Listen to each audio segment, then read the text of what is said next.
Pirates coming off of that unfortunate loss at USF. What were your thoughts on the game?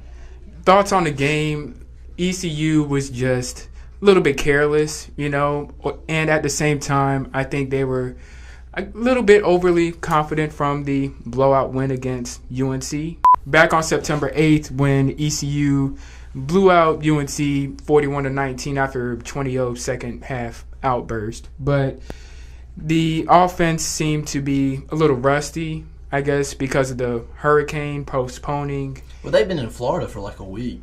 Yeah, I mean like 2 weeks. They hadn't even been at school. They didn't come to school those 3 days. Like, I know people that stayed in Florida with a team and didn't do anything because, they were just camping out until they played USF. It's still the offense, though. Like, defensively, ECU football has definitely excelled a whole lot more than what they did last year. Oh, it was awesome. That was such a, for a loss, that was a great loss. That was a fun game to watch. The fan in me enjoyed watching that game. I thought it come down to the offense. They didn't really perform. They didn't take advantage of a lot of plays. Reed Herring did not do bad. I thought he did pretty good. He got hurt at one point in the game, but when they bring Ehlers into the game, I wish they gave him a little bit more freedom, because when he comes into the game, it's going to be pretty much just 3 plays, and he's normally always running it. We got a great duo in quarterbacks. I do like Reed Herring, but I really like Ehlers. We got a great duo that goes back and forth at the quarterback position. We move to this week's opponent, Old Dominion, and they had the most absolutely biggest upset so far of the college football season. They beat Virginia Tech. Now, it was at home. It was at Old Dominion, which I think is a very weird game to have to have Virginia Tech come to your school, because, Old Dominion, they're a Conference USA team. They're not a big school. The football program is not very big. It's not even been around long, I don't think. It's not been around but just a few years.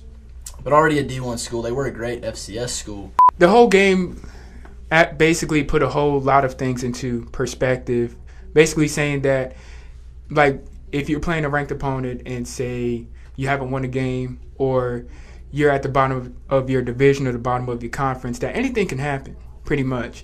And the Virginia Tech defense really collapsed in the fourth quarter. You got outscored 28-7?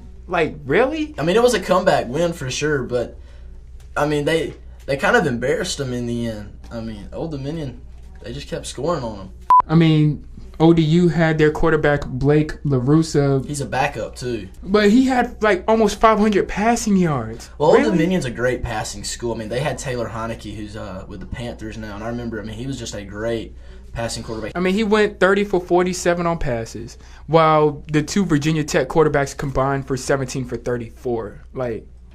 Really? But I'm kind of surprised with that 30 for 47. That's 17 passing attempts that did not work. Normally, when you make plays like that, it leads to a lot of turnovers. When you pass a lot like that, you do increase your chances of committing turnovers.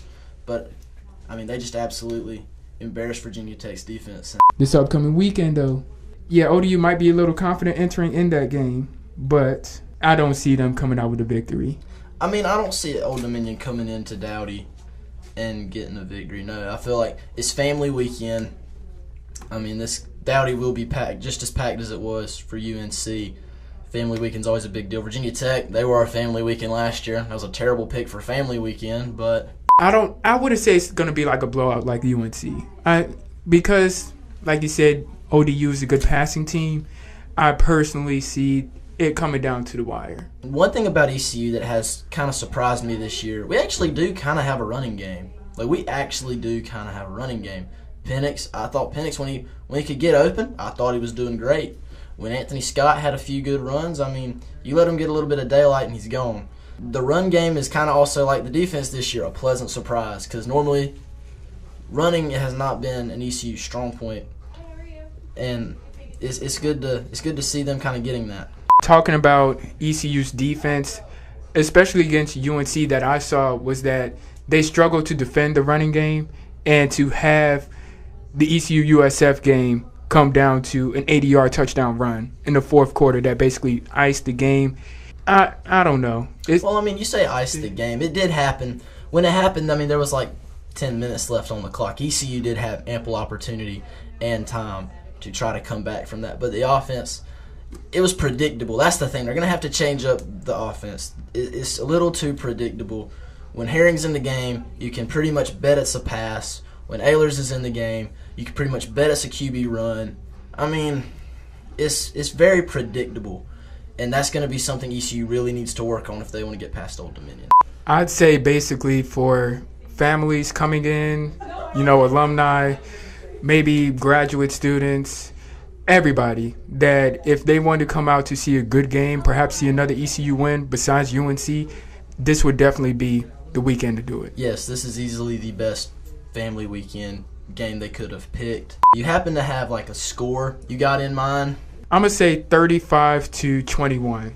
I don't think the ECU offense will put up as much numbers as they did against UNC, and I really don't see a second half shutout, personally, especially if they get into field goal range. But I don't know. I say 35-21. Well, I mean, with Old Dominion, they did beat Virginia Tech, but they allowed 35 points. That shows me, to me, when a team scores 35 points at any level of football, 35 points, you should be winning that game. I see it 45-21, I feel like would be a pretty respectable score. ECU definitely getting the victory. Well, that is going to conclude this TECspertZ Episode 2 Second Take with Peyton and Daniel.